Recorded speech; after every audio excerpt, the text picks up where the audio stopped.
سَبَّحَ لِلَّهِ مَا فِي السَّمَاوَاتِ وَالْأَرْضِ. Everything in the sky declares Allah's perfection. In parentheses, what is wrong with you? What happened to your tasbih? وَهُوَ الْعَزِيزُ. He's the ultimate authority. How come my authority is not enough that you don't respect it? Al-Hakim. He's full of wisdom. Why don't you trust that the things I'm telling you to do are good for you? Why don't you have any confidence in my wisdom? He says, لَهُ مُلْكُ السَّمَاوَاتِ وَالْأَرْضِ. The kingdom of the skies and the earth belongs to Him. Why are you afraid of your enemy? Why are you afraid? They have something, they have a weapon in their hand, they have money in their hand, they have power in their hand that will somehow harm you. There is nothing in the skies and the earth that is outside of my kingdom. All of the battle between truth and falsehood is happening inside Allah's kingdom and inside my kingdom. What do you have to fear someone else for? Why are you afraid of anyone else? لَهُ مُلْكُ السَّمَاوَاتِ وَالْأَرْضِ. Are you afraid of dying? He says, يُحْيِي وَيُمِيتُ. He gives life, He gives death.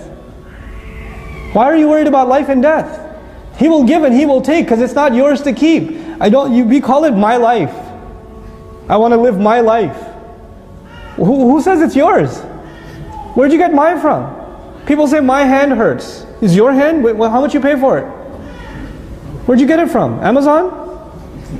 Where'd you get your hand from? My life, my hand, my car, my house. What's mine? He gives life. He gives death. He's given you this opportunity and He will take this opportunity. وَهُوَ عَلَى كُلِّ شَيْءٍ قَدِيرٍ. And no.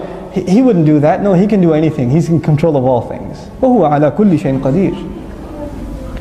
هُوَ الْأَوَّلُ وَالْآخِرُ. He's the first and the last. And this has many interpretations, but at the personal level, the first priority, the first thought in your day should be what? Allah. The last thing you leave this world with, the last thing you do before you go to sleep, you think about your master. What did I do for you, my master, today? Me, this insignificant creature, what did I do today for you? I'm going to this bed, and I'm going to sleep, and I don't know if I'll wake up again. And I don't know if I have to stand in front of you before I wake up, I might have to stand in front of you. My first and my last thought. وَالظَّاهِرْ وَالْبَاطِنِ. And He is so obvious. He is so obvious. Allah is in the unseen. How does He call Himself Al-Zahir, the ultimately obvious? The one who believes, they see Allah in everything.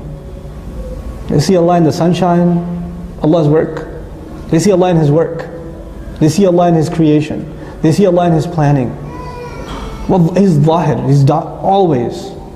Sometimes really annoying things happen to you. Really annoying things. Like you get stuck in traffic on your way to Arabic class. 45 minutes late. You're upset. You're like, is that part of Allah's plan? Yes. Because you need to learn sabr more than you need to learn Arabic some days. So He's going to teach it to you. And if that means He has to make you lose your keys, He'll make you lose your keys.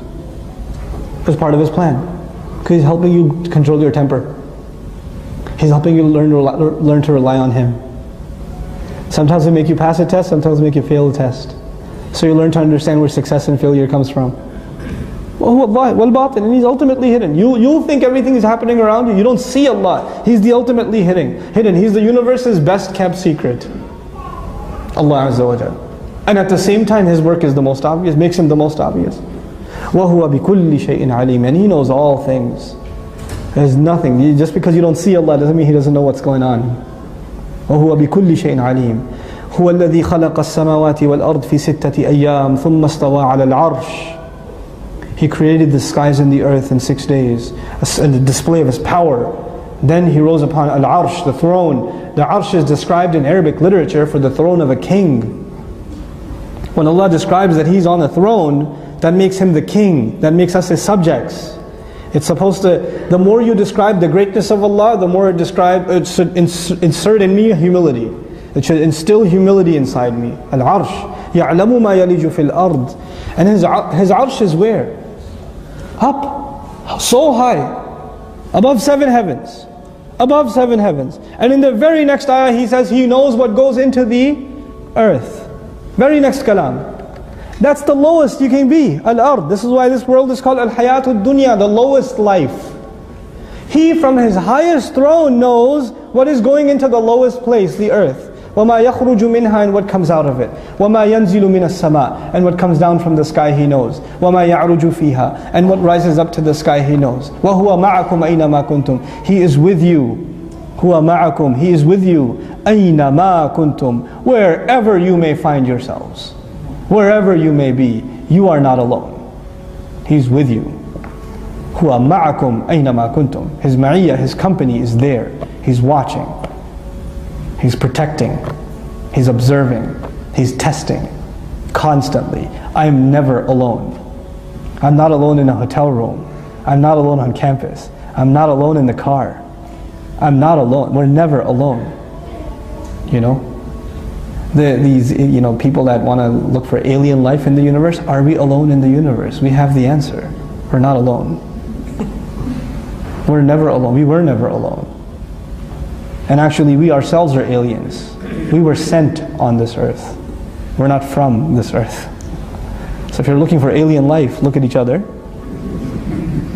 Every one of you, part of you is alien. It came from the sky. An angel delivered the ruh into your mother's belly.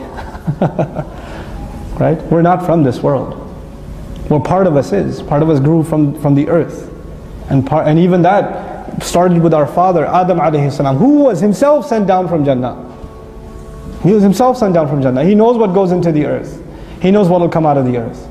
He knows what comes from the sky and what goes up into the sky. He's with you. هُوَ مَعَكُمْ أَيْنَمَا كُنْتُمْ. Wallahi, if we just understood this one ayah, it's not even a whole ayah, it's a part of an ayah. هُوَ مَعَكُمْ أَيْنَمَا كُنْتُمْ. He is with you wherever you are. The way I speak would change. The websites I browse would change. The phone numbers I dial would change. And everything would change. Everything about me would change. Do people act differently when their boss is in the room? Do people act differently when they see a police car on the highway on the side? They do, don't they? Do people act differently when they know there's a camera on the street light or the stop sign? They do, don't they? Automatic taqwa? Automatic ihsan. You recognize the presence of a higher power and it changes your behavior. If we internalized huwa ma'akum aynama kuntum, there would necessarily be a change in my behavior. There would be. And if it's not happening, maybe I don't really understand what this means yet. Maybe it's all up in my head, it hasn't entered my heart what it means. He's with you wherever you are. هُوَ مَعَكُمْ أَيْنَمَا كُنْتُمْ.